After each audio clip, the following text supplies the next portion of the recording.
All right, this is Steve Barcelo, Cryptozoology Paranormal Museum. I'm over here with the interview of a young lady who's actually had a sighting 8:30 this morning, right? Yes, sir. 8:30. Give us a brief description of what you saw.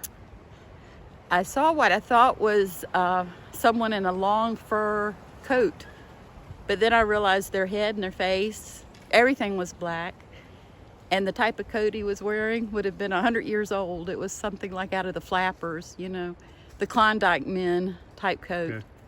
And the hair wasn't quite as long on the head, but it was like a furry black hat, and it came to the shoulders.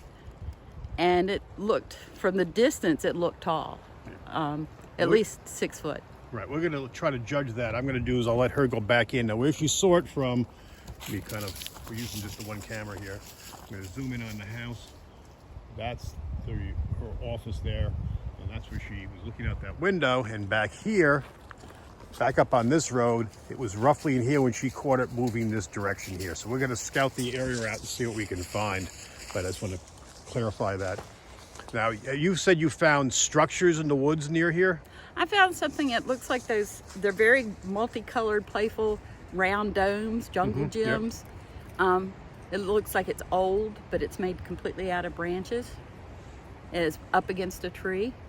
We definitely want to check that out. That's crazy. Yeah. And then it looks like floor plans almost, long rectangular areas where trees have been laid down, not far from that. It's just, and this area was uninhabited for this area has been developed 23 years ago, but there was only one house and it's down here. She had 2 daughters. I don't think they were too adventurous out in the woods. Right. And I don't think, there's a new baby over here, but that's the only other child that would have been around. My husband's thought was, well, the kids did that. And I'm like, what kids? Yeah. You know. Now, you say there's areas out here where you feel uncomfortable when you're out in the woods. It's always right over here in this area. Okay, which is part of your property. Yeah, and we've taken the one access. There was a access road from logging prior.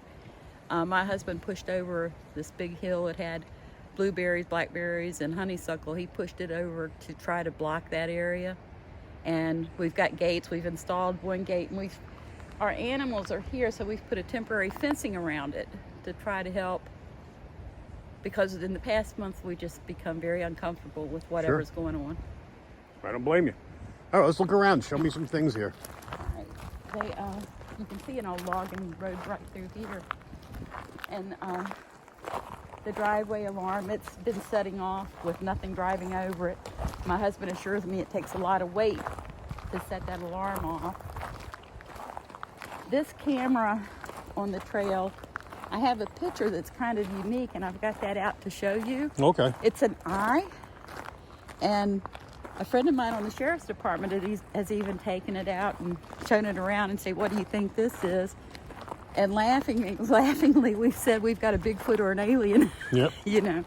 But we found pictures of horses walking down through here, and of course deer all the time. But this one eye, and it's looking right into the camera. We have not been able to figure out that. I don't like that corner over there. Several years ago, we were out grilling, and I just felt like we were being watched, and I shined the flashlight over there, and there were red almond-shaped eyes over there. A friend of mine that's a hunter said, well, it's a predator. That we know. Right. That's all we could see. We've put a gate here, temporary fencing around.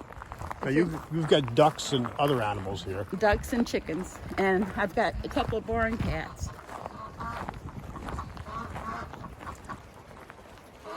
So you have food sources, they're going to smell the ducks, but you said none have ever gone missing. None have gone missing. They stay in because of the hunting dogs.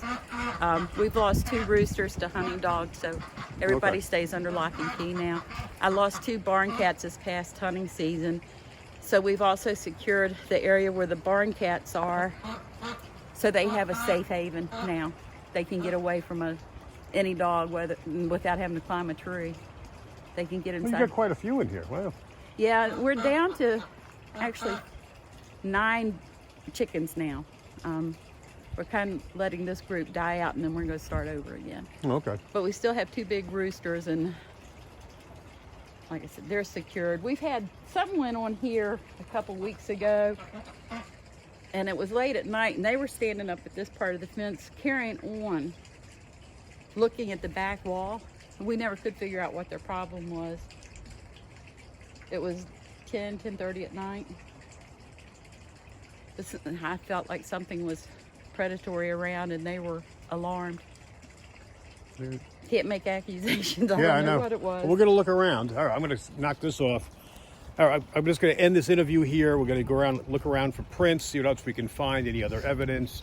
I'll definitely want to go over and see that structure before I leave. I'll talk to you soon. Thanks for watching. That was a funny noise, huh? Have you ever heard of anything of strong